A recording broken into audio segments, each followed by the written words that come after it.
Bonjour à tous et bienvenue dans cette nouvelle émission de la team, une émission 5 étoiles avec nos experts à nous et le premier d'entre eux, Barnabé. Bonjour Barnabé.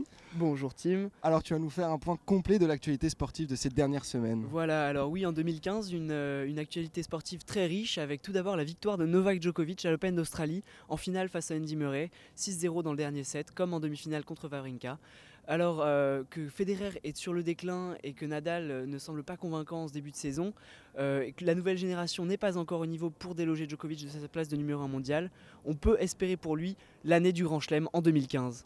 En handball ensuite, la victoire des Bleus au championnat du monde au Qatar, face au Qatar, c'est la grande nouveauté de ce mondial. Les Bleus gagnent toujours comme d'habitude, mais cette fois-ci contre une équipe non européenne, le Qatar, qui est nouveau venu dans le Gotha du sport mondial, avec, il est vrai, une équipe montée de toutes pièces avec des joueurs étrangers. Oui, elle fait du bien cette victoire. Merci Barnabé pour ce point complet sur l'actualité. Alors accueillons maintenant notre chroniqueuse Albertine pour sa chronique foot. Bonjour Albertine. Bonjour Timothée. Alors Albertine, tu as décidé de nous parler aujourd'hui d'un petit club berlinois de 2e division allemande. Et effectivement, alors Berlin, cette ville avec un max de swag pour certains, un bon gros côté thug pour d'autres, et fréquemment envahie par de nombreux hipsters à la fois novices et confirmés, abrite aussi quelques clubs de football aux anecdotes friandes, comme c'est le cas notamment du FC Union. Alors fondé en 1966, en plein cœur d'un Berlin-Est sous domination soviétique, ce club s'impose très vite comme le grand rival du Dynamo Berlin, club soutenu par la Stasi, et acquiert ainsi un statut populaire qui se vérifie encore aujourd'hui quand on sait que c'est Nina Hagen, une artiste punk allemande, qui chante son hymne. Allergique au foot business, il a aussi pu compter à de nombreuses reprises sur le soutien de ses fans pour pallier d'importants problèmes financiers.